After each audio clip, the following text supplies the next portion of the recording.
kids, welcome to Building on the Rock. Last week we covered the end of a battle, but the war between Saul and his armies and David and his armies are not ending, even though Saul is already dead. This week we continue in chapter 3 of 2 Samuel, verses 27 through 34, which read, When Abner returned to Hebron, Joab took him to one side. He brought him to the entrance of the city gate. Joab acted as if he wanted to speak to him in private, but he really wanted to get even with him. That's because Abner had spilled the blood of Joab's brother Asahel. So Joab stabbed him in the stomach, and Abner died. Later on, David heard about it. He said, I and the people of my kingdom aren't guilty of spilling the blood of Abner, the son of Ner. We are free of blame forever in the sight of the Lord. May Joab and his whole family line be held accountable for spilling Abner's blood. May someone in Joab's family always have an open sore or skin disease. May someone in his family always have to use a crutch to walk. May someone in his family be killed with a sword. May someone in his family never have enough food to eat. Joab and his brother Abishai murdered Abner. They did it because he had killed their brother Asahel in the battle of Gibeon. David spoke to Joab and all the people who were with him. He said, Tear your clothes, put on black clothes, sob when you walk in front of Abner's body. King David himself walked behind it. Abner's body was buried in Hebron. The king sobbed out loud at Abner's tomb. So did the rest of the people. King David sang a song of sadness over Abner. He said, Should Abner have died as sinful people do? His hands were not tied, his feet were not chained. He died as if he had been killed by evil people. All of the people sobbed over Abner again. This is a relatively short story about Abner. Before this, he had been claimed to have committed a sin against Saul and against God, so he turned to David's side after working for Saul and his lineage for the entirety of the war. But that's not the point of this story. The point is with the battle before and revenge. There is a difference between killing on a battlefield to survive and killing in cold blood for revenge.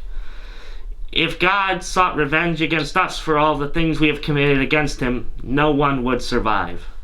And if we seek to be like God in any capacity beyond superficial, we must also not seek revenge for those who act against us.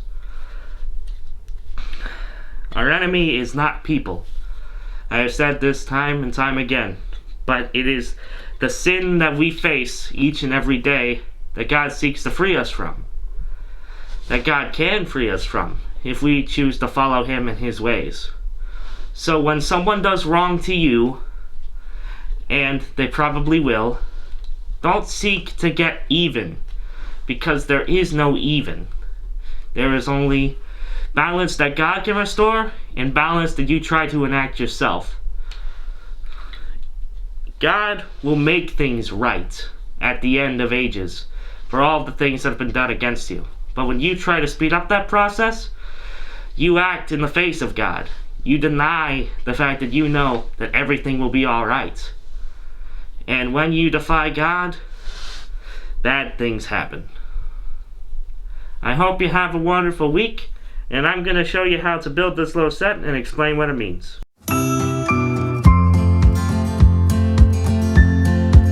Today, we're going to be making the black clothes, the tears, and the bloody blade. So, to do that, you are going to need, for the beginning step, 2 black 2x2s and 2 black 2x4s. 1 black 2x2 will go on the bottom of a black 2x4, the 2x4 on top of that 2x4, and then the final 2x2 on top of that.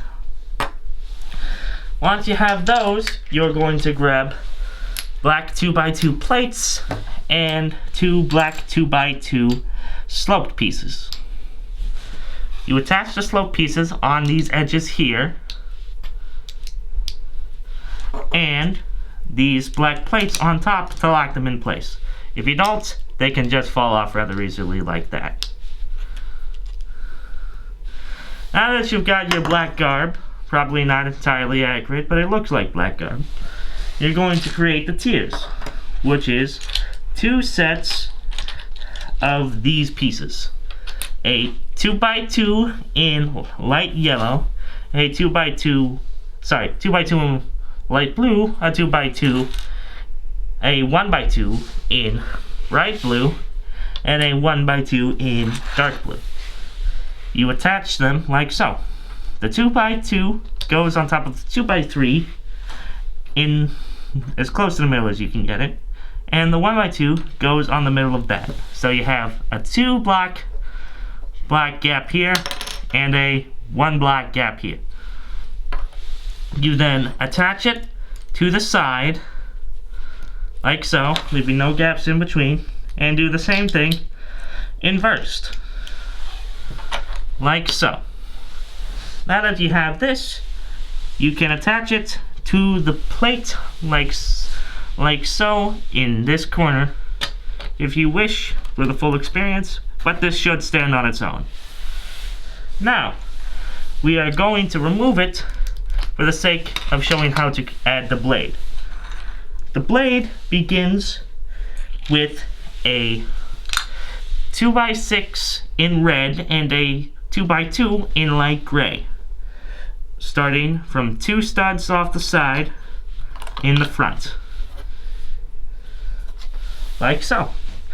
Then you will attach a dark gray 2x6 on top, leaving 1 stud in the red and 1 stud in the gray. Now you will grab a 1x2 with studs on the side and a 2x2, both in light gray, attach them on top of each other, and have a little something like this on the side.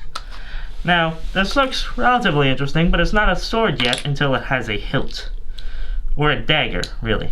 So, to create the hilt, the handle, if you will, you're going to grab a 1x2 in dark red and a 2x3 in tan.